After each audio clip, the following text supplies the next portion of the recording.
अस्सलाम वालेकुम and welcome back.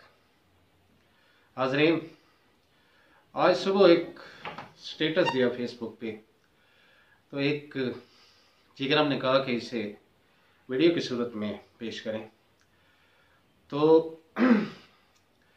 एक किताब के हवाले से स्टेटस दिया था। ये किताब है यक बस्ता शाम और सुर्ख गाड़ी, हुमायूं मुजाहिद तारड़ साहब ने लिखा है इसे। तो स्टेटस ये था कि आप बहुत ही अजीज दोस्त, प्यारे भाई और स्कॉलर की लिखी हुई किताब का अक्स देख रहे हैं। किताब पर बहुत तबसरे हो चुके। हुमा शुमा की लब कुशाई क्या मानी रखती है।